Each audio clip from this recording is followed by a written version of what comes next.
Guys welcome to my video. तो आज हम बात करेंगे गेगन रेफर्मेशन के बारे में and in English if we say that is counter reformation. So गेगन रेफर्मेशन के बारे में बताने से पहले आई होप कि आपने मेरी पिछली वीडियोस देख ली होंगी। दैट इज ऑफ 95 थेज़न मार्टिन लूथर रेफर्मेशन एंड ब्यूरगेलिशर राउरस्पील बाउन क्रीक। तो वही सब देख के तो आज आज के टॉपिक के लिए दैट इज गीगन रिफॉर्मेशन के लिए आपको मार्टिन लूथर के बारे में पता होना चाहिए एंड मार्टिन लूथर के अलावा आपको क्या पता होना चाहिए दैट इज रिफॉर्मेशन। ठीक है। तो रिफॉर्मेशन एंड मार्टिन लूथर आपको पता होना चाहिए, तभी आप ये वाली वीडियो को आप अच्छे से समझ पाएंगे। तो बात करते हैं गेगन रिफॉर्मेशन के बारे में। तो व्हाट वाज गेगन reformation and in English if we say that is counter reformation. ठीक है। तो जर्मन पे ही रहते हैं दैट इज गेगन रेफर्मेशन। तो गेगन रेफर्मेशन क्या था कि जब रेफर्मेशन के टाइम पे कि जब चर्च दो हिस्से में बट गई थी that is Catholic and second is इवेंगलिश। इवेंगलिश हम जर्मन में कहते हैं, इंग्लिश में हम प्रोटेस्टेंट कहते हैं इसे। ठीक है, प्रोटेस्टेंट चर्च, क्योंकि बहुत से लोग प्रोटेस्टेंट में बदल गए थे and in German we say that is इवेंगलिश। तो जब भी अगर प्रोटेस्टेंट वर्ड आ जाए पेपर में या इवेंगलिश समझ आ जाए या वर्ड आ जाए मतलब पेपर में, तो आपको क्या समझना है कि ये दोनों क्या है, सेम है। ठीक है। तो आज हम बात करेंगे कि जब ये रिफॉर्मेशन के बाद जब ये चर्च दो पार्ट में डिवाइड हो गए थे that is one Catholic and second is Protestant या स्लैश एवेंगलिश। तो कैथोलिक चर्च को ना बहुत वो होने लगा, क्या कहते हैं, कि उनको ये लगा कि हमारी पावर जा रही है हमारे हाथ से, हमारे जो लोग थे, जो हमारे जो मानने वाले थे, वो भी हमारे हाथ से जा रहे हैं। तो उनकी पावर नहीं रही थी। अगर हम सिंपल टर्म्स में सुने तो उनकी पावर नहीं रही थी उस टाइम पे। तो उनको ये डर हो गया था कि अगर ये सब अगर प्रोटेस्टेंट बन जाए सारे, अगर ये सारे इवेंगलिस्ट बन जाए, तो हमारे पास तो हमें हमें तो कुछ भी नहीं मिलेगा। ना हमें पावर मिलेगी, ना हमें ग्लोइबिगल लोग मिलेंगे, मतलब जो ट्रस्टवर्दी लोग होते हैं ना वो मिलेंगे, ना हमारा दबदबा होगा। तो वहीं से उन्होंने गेगन रिफॉर्मेशन चालू करा। गेगन रिफॉर्मेशन में उन्होंने अपने बहुत सारी गलतियों को सुधारा, नए ऑर्डर्स बनाए, जो प्रीस्ट थे उन्होंने नए स्कूल्स खोले, अपने बिल्डिंग बाँटी, मतलब अपनी नॉलेज बाँटी एंड बहुत सारे उन्होंने सेंसर्स लगाए एंड बहुत सारी बुक्स को उन्होंने अबॉलिश करा, बहुत सारी बुक्स को उन्होंने क्या करा, बैन करा। तो चलिए नोट्स से हम शुरू करते हैं। ठीक है। आई होप कि आपको मेरी स्क्रीन और मैं अच्छे से दिख पा रहा हूँ, राइट? तो ये बात करते हैं, मतलब एक पहले अच्छे से पिक्चर देख लो, ये आपके लिए पिक्चर है कि इसे कैसे हैं। आगे आप पढ़ेंगे कंसील फॉन ट्रिएंट। तो जिसमें चर्च की एक बहुत बड़ी बैठक हुई थी, जिसमें उन्होंने डिस्कस करा था अपनी पावर के बारे में, जिसमें उन्होंने डिस्कस करा था किसके बारे में, कि how to gain powers, like how to gain previous powers again, how to influence people, like what can we do to correct our mistakes. तो यही सब इतनी बड़ी बैठक हुई थी, इसे कहते हैं सबसे बड़ी बैठक एंड इन जर्मन वी से कंसील फॉन ट्रिएंट। ठीक है, कंसील फॉन ट्रिएंट बाद में आएगा। तो अभी हम चलते हैं आगे। तो ये पिक्चर थी। दी गेगन reformation war the and for der katholischen Kirche of the Reformation। ये इतना क्लियर है कि जो गेगन रिफॉर्मेशन था वो किसका आंसर था, रिफॉर्मेशन के ऊपर। जो रिफॉर्मेशन में जिसमें चर्च दो हिस्से में डिवाइड हो गई थी। क्यों हिस्से में डिवाइड हो गई थी? क्योंकि वो बहुत गलत काम कर रहा था, पैसे लेकर सिन बेच रहा था, पैसे लेकर मतलब माफ कर रहा था लोगों को। तो यही गेगन रिफॉर्मेशन उसका आंसर था। कब स्टार्ट हुआ? 16th सेंचुरी में, 16th Jahrhundert।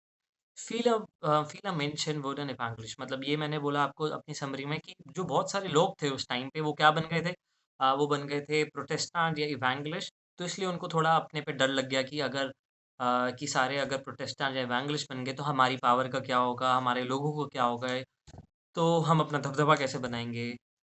तो यही सब करके गेगन रिफॉर्मेशन चला हुआ। ठीक है? उस टाइम पे कैथोलिक गिरजा ने क्या वो फेल्योर कर दिया था, क्या उन्होंने गवा दिया था? ग्läubiger, Macht, Einfluss, that is Trust, Power and Influence.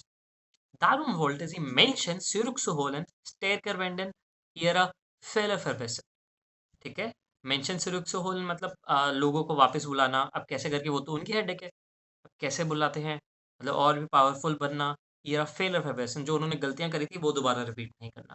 तो इसके लिए क्या हुआ, सबसे पहले 1545 से 1563 में कंसील फॉन ट्रिएंट हुआ। जो आपने फर्स्ट जो पिक्चर देखी थी, जो आपने ऊपर पिक्चर देखी थी, दैट वाज़ द बैठक पिक्चर, जिसमें वो सारे मतलब सारे लोग मिले कैथोलिक किर्शा वाले, और वहाँ पे उन्होंने डिसाइड करा, क्योंकि यहाँ पे लिखा हुआ है ein großes Treffen der Kirche, right? Dort sagte man, die Kirche braucht strengere Regeln। मतलब जो किर्शा है, जो कैथोलिक चर्च है, उनको बहुत और स्ट्रॉन्ग रीगल चाहिए, उनको और स्ट्रॉन्ग रूल्स चाहिए।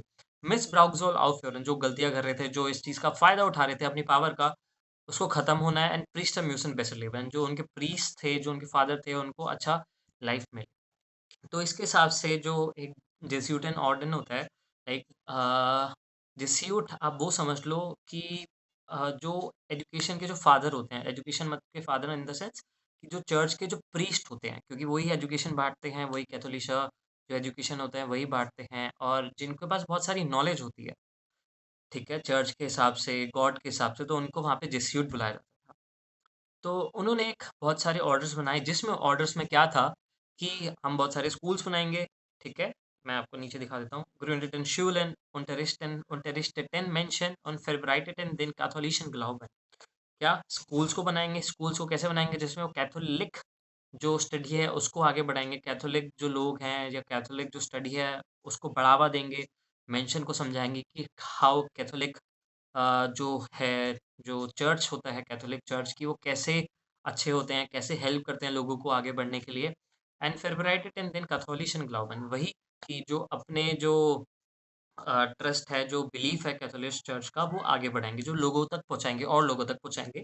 और लोगों तक मतलब कि जो प्रोटेस्टेंट बन चुके हैं उनको तक भी पहुँचाएँगे, उनके तक भी पहुँचाएँगे। तो उन्होंने क्या सोचा, जो जेsuit थे, जेsuit मतलब जो फादर्स ऑफ एजुकेशन होते हैं उस टाइम पे जो चर्च के जो प्रीस्ट होते थे, जिनके पास बहुत ज़्यादा नॉलेज होती थी बाइबल की, गॉड की, तो उन्होंने क्या करा बहुत सारे स्कूल्स बनाए, लोगों को पढ़ाया कैथोलिक चर्च के बारे में एंड यही बिलीफ को आगे मतलब इनका जो वो होता है ना जैसे इनका झंडा आगे तक लेके गए, ठीक है?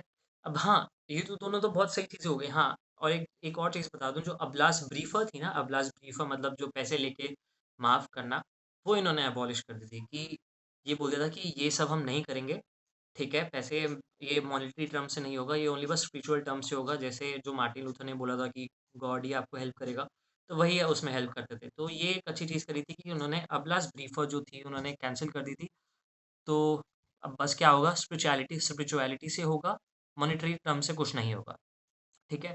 बट उसके लिए इन्होंने क्या करा क्योंकि इनका ना थोड़ा जो उस टाइम पे थोड़ा था दबदबा, तो इन्होंने क्या करा आइडियाज़ को कंट्रोल करने लग गए। लोगों के जो आइडियाज़ होते हैं ना वो उसको कंट्रोल लग गए एंड इन्होंने ना बहुत सारी बुक्स को बैन कर दिया जो चर्च के खिलाफ जाती है। इस बारे में अलग बात करेंगे, ठीक है?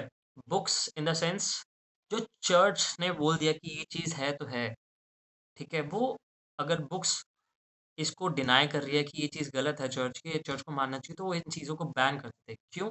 क्योंकि लोग चर्च को गलत समझेंगे, लोग गॉड को गलत समझेंगे, लोग चर्च की पावर पे सवाल उठाएँगे। तो इन्होंने वो बुक्स को बैन कर दिया था।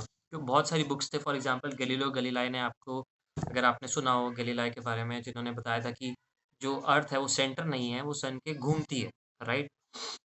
तो चर्च के खिलाफ जा रहा था तो उन्होंने वो भी बैन मतलब ऐसे ही अकॉर्डिंगली बहुत सारी बुक्स बैन करी थी जो चर्च के खिलाफ जा रही थी। ठीक है? तो क्या करा उन्होंने आइडियाज़ को कंट्रोल करने लगे, लोगों को बहुत मैनिपुलेट करने लग गए। बुक्स को वो कर दिया क्या कहते हैं, बुक्स को जला दिया और सेंसरशिप होती है ना, जैसे सेंसरशिप जो हमारी जो मूवीज़ आती है वो भी सेंसर्ड होके आती हैं। तो ऐसे ही बहुत सेंसरशिप हो गई। लोगों के आइडियाज़ को बैन करने लग गए, लोगों की बुक्स को बैन करने लग गए एंड वही बताएँगे कि क्या सही है, क्या गलत है। ये तो पहले भी था, बट हाँ, अब इन्होंने ताकि और दबदबा बनाने के लिए अब वही सेंसरशिप करने लगे कि लोगों को हम बताएँगे।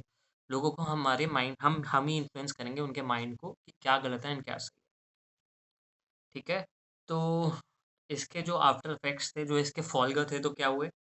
यूरोपा बिलीव रिलीजियोस के टाइप जो यूरोप था मतलब उसमें अभी भी था, क्या कहते हैं जो चर्च 2 पार्ट में डिवाइड था दैट इज़ कैथोलिक एंड इवेंगलिश या स्लैश प्रोटेस्टेंट। बट क्या हो रहा था इस सारे जो गीगन रिफॉर्मेशन के बाद से कैथोलिक चर्च की बहुत ज़्यादा दबदबा बढ़ता जा रहा था, ठीक है? बहुत ज़्यादा दबदबा बढ़ता जा रहा था बट तब भी यूरोप 2 पार्ट में डिवाइड था बट कैथोलिक ये गीगन रिफॉर्मेशन के बारे में तो कैथोलिक चर्च के पास जो पावर थी वो वापस आ रही थी। मेयर्स राइट्स रिलीगियोनन मतलब वही है कि लड़ाई तो हो ही रही थी दोनों रिलीजन के टाइम पे, एक प्रोटेस्टेंट और कैथोलिक के बारे में, वो आज हम आप आज भी देखते हैं कि रिलीजन से कैसे लड़ाई हो रही है। तो उस टाइम पे भी था कि हाउ मेयर्स राइट्स रिलीगियोनन की उस टाइम पे भी लड़ाइयाँ होती थी कि हम सही हैं, प्रोटेस्टेंट बोलते थे हम सही हैं, कैथोलिक बोलते थे हम सही हैं। तो इस बात से क्या होती थी लड़ाई छिड़ जाती थी, ठीक है? वही है कैथोलिसिया स्टार्ट एंड मॉडर्न स्टेट का जो कैथोलिक जो स्टेट्स थी वो क्या हो गई स्ट्रॉन्ग बनती रही एंड Vorbereitung späterer Religionskriege, जो अगले जो वॉर थे रिलीजन्स के लिए उसकी तैयारी। तो आपको समझ आया व्हाट इज़ गेगन रिफॉर्मेशन? गेगन रिफॉर्मेशन इज़ दैट कि गेगन रिफॉर्मेशन में रिफॉर्मेशन का जवाब था। गेगन रिफॉर्मेशन में उन्होंने अपनी गलती सुधारी, कैथोलिक चर्च ने अबलस ब्रीफा को बैन करा और उन्होंने बहुत बड़ी बैठक बिठाई कि हम आगे बढ़ सकते हैं, कैसे हम और दबदबा बना सकते हैं। तो इसलिए उन्होंने आइडियाज़ को बैन करा, बुक्स को बैन करा और सेंसरशिप लगाई, ठीक है? और जेस्यूट थे उन्होंने और अच्छा काम करे कि हाँ भई क्या कहते हैं, उन्होंने स्कूल्स बनाए, उन्होंने जो नॉलेज थी वो आगे बढ़ाई एंड जो लोगों को पढ़ाया आगे। बट वो कैथोलिक चर्च के अकॉर्डिंगली था। ठीक है? तो आई होप आपको ये सब समझ आया होगा चर्च से रिलेटेड एंड रिफॉर्मेशन, गेगन रिफॉर्मेशन। ये गेगन रिफॉर्मेशन ही लास्ट था रिफॉर्मेशन का। आई नो कि आप भी सोच रहे होगे कि रिफॉर्मेशन कितना है यार, पहले मार्टिन लूथर आया, फिर रिफॉर्मेशन आएगा, फिर 95 रीज़न, फिर उसका बाउन क्रीग, फिर गेगन रिफॉर्मेशन, ये लास्ट था। ठीक है? आई होप कि आपको ये सब समझ आया होगा एंड अगर कुछ भी डाउट होता है आपको तो please drop your comments in the comment box, I will be happy to reply you. ठीक है? एंड आई होप आपकी फॉर राइटिंग बहुत अच्छे से चल रही होगी, but still thank you for listening me and auf Wiedersehen.